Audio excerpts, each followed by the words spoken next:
Dust2 is the most iconic multiplayer map in video game history. It's been remade countless times in countless games. It's the standard of competitive level design. They are more than just maps in a video game. They are arenas where we engage in glorious competition. We spend thousands of hours running the same situations over and over again to find the best possible way to win. With every generation of Counter-Strike, there comes a new Dust2. It's a massive responsibility for a map to hold that name.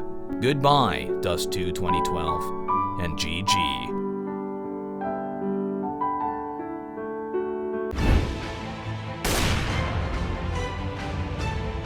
Greetings, TheWarOwl greets you. The new version of Dust2 is now available for testing in the CSGO public beta build. The map has been completely remade from the ground up, with updated visuals and minimal changes to design. I'll be doing future videos on the map once it gets added to the production build, and once we get a chance to get accustomed to it. Based on what Valve has said, this version is meant to be as similar as possible to the original. They're looking for feedback on what to change. I like this approach. All of the nades and flashes that you've learned over the years, forget them. We have to create new ones all over again. While the layout is nearly identical and much of the strategy will be the same, all of the surrounding architecture that you bounce stuff off of or throw stuff over is completely new. One thing to note is that the walls are now a lot taller in certain areas, such as the double door room at long A as well as short A. This makes it far more difficult to throw proper pop flashes since you have to arc them so much higher. It was standard in Dust2 2012 to throw a flash through the sunroof on the way to long. You just can't do that anymore easily without getting a crink in your neck.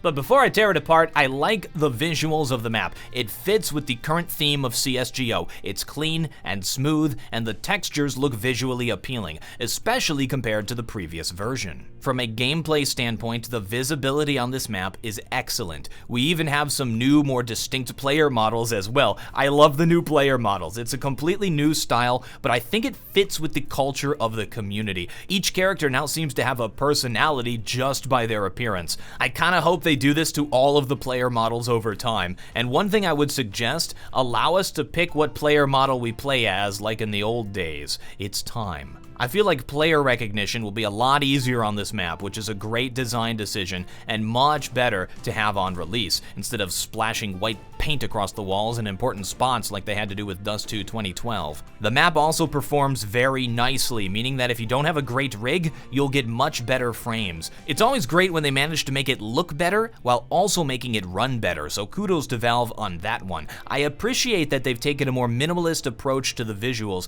I don't think anybody speaks positively on the visual clutter that was Dust2 2012. There are some very important changes that many of you need to be aware of before the map is fully released, and it's very possible that there will be many more changes based upon feedback from the community. Xbox has been completely reworked. You have to jump up onto the ledge thingy or walk a bit further back to see over it. The angles at mid double doors are also now very different for a CT player because of this. You also can't jump up on the box from lower B. You have to jump onto it from the side closest to T-spawn. For a player creating a crossfire at CT spawn, I don't think it's possible to solo boost onto this box anymore. Instead, you'll have to jump up onto the closer box to see over the mid to B smoke, and you can't get boosted onto the other box on the other side at all. It's kind of odd that these design decisions would favor the terrorist team. Some of you might disagree, but I think Dust2 is actually on the more balanced side of things. So many CSGO maps skew way more CT-sided, where Dust2 is just slightly terrorist-sided. I think there's a lot of problems with the wall banging on this map that's gonna have to get fixed. Here's how bullet penetration works on the source engine that CSGO uses. It looks at the material that the bullet enters through to determine if the round can penetrate, and if then, how much damage to reduce. The wood boxes in A site are wall bangable, but if you shoot through the plastic tarp on top,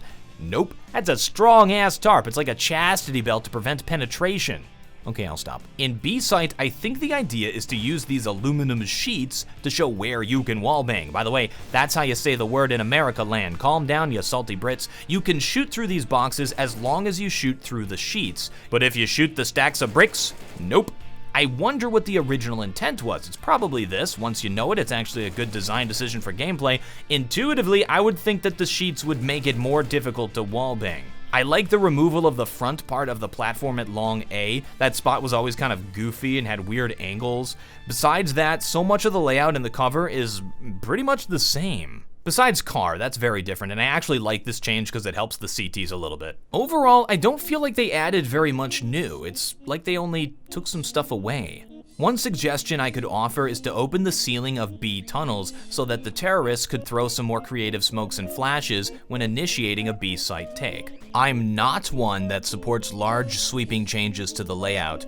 Dust2 is great as the first map a new player learns how to play competitively. It has a simple layout and is easy to pick up. Maps like Cache or Mirage have taken the concept of Dust2 and expanded upon it with more complexity. We don't need to mess around with Dust2. This is all an open discussion right now, and now is the time to test, so if you want to try it out, you can hop into the beta build. Thanks for watching, I'm TheWarOwl, and I still have no closer. Thanks for watching. I highly suggest you check out my video on the history of Dust2. I think it's one of my best videos, and it's a great send-off of the map.